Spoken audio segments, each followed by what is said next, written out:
That's so funny.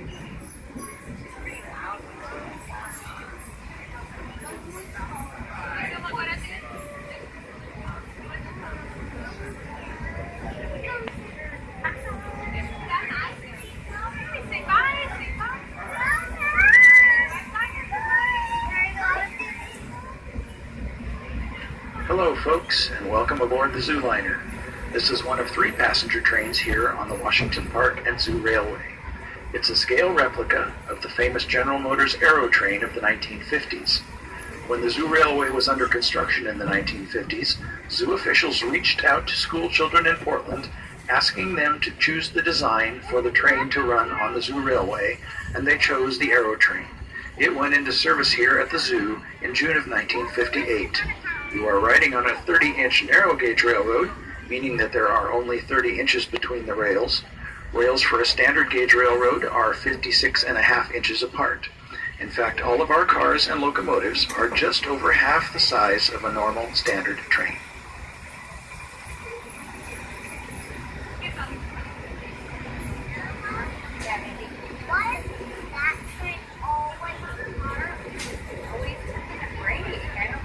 As previously mentioned, the Zoo Railroad opened here in 1958 and the zoo a year later in 1959.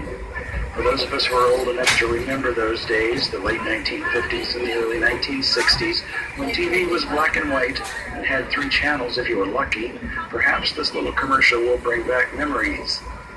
All the animals in the zoo are jumping up and down for you, asking you to be sure to plan to visit the zoo as soon as you can. Storybooks that really talk you turn on with a key, tell fascinating things about the animals you see.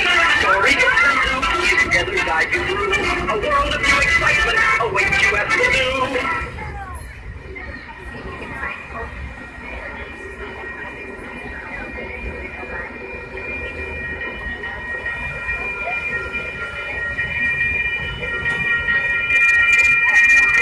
Side of the train, you can see the north habitat of Elephant Lands, the Oregon Zoo's new elephant habitat. Elephant Lands, completed in December of 2015, is one of the zoo improvements made possible by a bond supported by our community. The habitat was designed to provide our elephant herd with interesting activities and lots of choices all day long. Elephant Lands features 6 acres of rolling terrain, plus pools and mud wallows. The entire habitat is blanketed in sand to keep the elephant's feet healthy. Just over the rise, there is a 160,000-gallon elephant-sized swimming pool that provides our herd with hours of family fun and exercise. You can also visit the elephants in Forest Hall, one of the largest indoor elephant facilities in the world.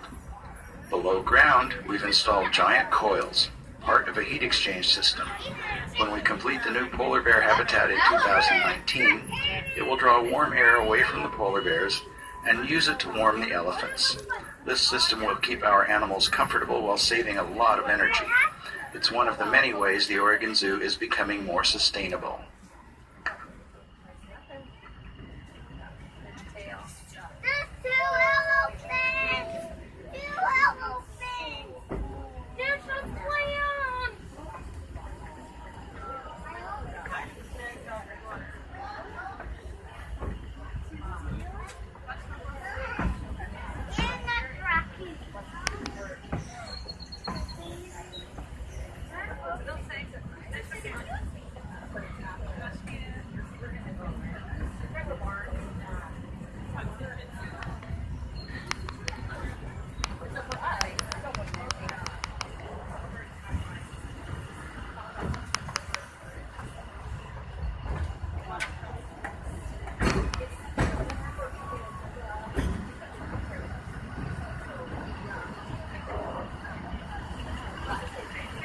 The new steel trestle that we are about to cross was built on the site of a wooden trestle that was part of the original track plan when the zoo was being designed in the mid-1950s. The wooden trestle was completed in 1962. The trestle was used as part of the train ride for only a few years until about 1968, when train operations were changed in such a way that operation over the trestle was no longer practical. For a short while thereafter, it was used as a storage track, and then the rails were pulled up and the trestle abandoned. The old wooden structure continued to stand here in the woods, slowly decaying, until it was torn down a couple of years ago to make way for this new steel structure. The new steel trestle allows us to turn the train around during times when we are unable to use our Washington Park track. The Washington Park line is currently out of service due to some needed repair work. We hope to get that taken care of, but there's no definitive timeline for that as yet. This new trestle is also used in our annual Zoo Lights event. From around Thanksgiving through about New Year's, the area around and below the trestle is heavily decked out in holiday lights, as is the rest of the zoo.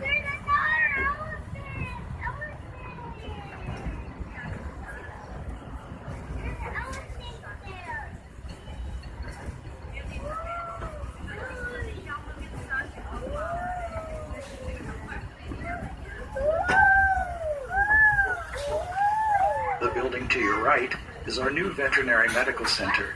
This is where zoo animals go for medical and dental checkups and treatment. Zoo doctors treat an amazing array of animals. The new clinic accommodates each animal's special needs. Opened in 2012, it was the first bond-funded project. Many features of the building save water and energy, including the big silver tank that captures rainwater for reuse. Also on the right, near the black poles and under the netting, is the home of our California condors. These highly endangered native birds haven't been seen in the wild in Oregon since the early 1900s. The Oregon Zoo is helping to bring populations of condors back by raising them at a breeding center in Clackamas County.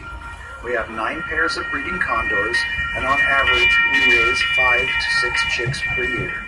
Some of these birds now fly over Arizona and California. One day in the future, they may fly again over Oregon. Visit Condors of the Columbia to find out how you can help. One final note about our railroad, folks. We have the only remaining railway post office in the United States. We are the only railroad still certified by the United States Postal Service to have our own postmark and to hand cancel mail here at the zoo. If you would like something with our unique railroad postmark on it, you may drop your postcards or letters at any of 3 locations. There is a mailbox shaped like a caboose over here at the passenger loading platform at the main railroad station. There's a mail slot in the door of the Zooliner locomotive, and there's a 3rd mailbox up near the zoo's main exit at the gift shop, where purely by coincidence, of course, you can purchase a postcard to mail if you care to do so. Thanks for riding with us today on the Washington Park and Zoo Railway, and we hope you have a great day here at the Oregon Zoo.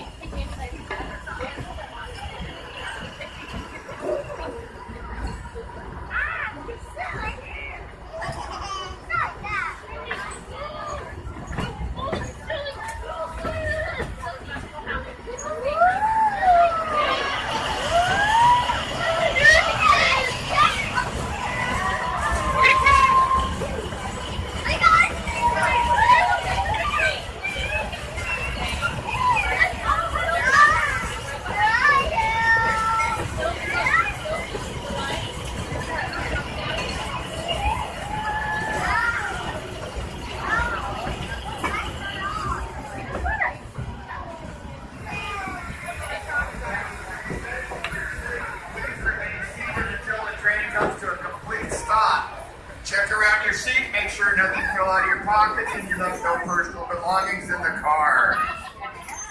Waiting for the signal.